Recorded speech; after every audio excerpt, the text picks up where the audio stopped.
ودی من ئاگام لێبێ لەبەرەوەی ڕیپۆرتم لە ڕابردوودا لێ ساز کردو بەشێکی زۆر لەو ئیسلامیانەی کە لە سزنەکاندان لێرە نەک لێرە لە سلێمانی هەولێر و لە ناوچەکانی هەرێمی کوردستان بەشێکی پەیوەندیان بە هێندێک ڕێکخراو هەبووە کە ئەوانە دژایەتی هەرێمیان کردو با بڵین بە قاعیدەوە بە ئەنسار ئیسلامەوە بە هەر حاڵ ئەوانە لە هێندێک مەقتەعدا تەقینەوەیان کردو لە کوردستان شتیان کردو یعنی هەر شوێنێک بە قسەی چێ نە دەلیلەکانت چێن بە قسەی چێ ئەمەوە بە عەرزت کەم نا بە قسەی سەرکەوتی برا بە قسەی سەرکەوتی کوبەیە بە قسەی کەریم سنجاریە برا خۆتۆ ئەگەر ڕاستە ئەی باشە محکەمە هەیە من ئەمە جاری 63 هەمە ئەچمەوە دادگای نەروێجی 62 جاری تر چووم بەڵێ ئاگادارم بەڵێ تحقیقاتی هەموو ئەو مخابراتی ئەو وڵاتانە و تۆمەتبارکردن لە 36 تۆمەت زیاتر ئێ باشە ئەچمە دادگا ئەڵێم فەرموو دەلیلەکانیان چیە دەلیلێک دێنێ علاقەی بەسەر هیچ شێکۆنێ وەرەقەیەکی وای هێناوتەوە ئێ وەختێک قازی بیری لێ کات و ئەمە یەکەم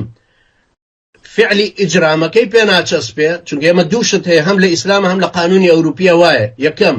تجریم الفعل دووهەم تجریم الفاعل تجریم الفعل يعني کردەوەکە تاوان بێ دووهەم تاوانبارەکە ئەو بێ کە کردوێتی بکەرەکە ئەون کە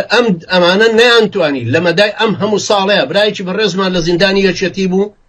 هی ئەنسار کە خۆی تەسلیم کردبوو بە عەفو عامەکە 6 ساڵ لە لای یەکێتی دوای بەدزیەوە تەسلیمی کردبوو بە پارتی دوای 8 ساڵی تر لەوێ مایەوە دیسان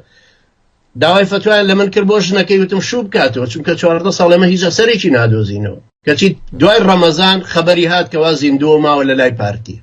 کاکە گیان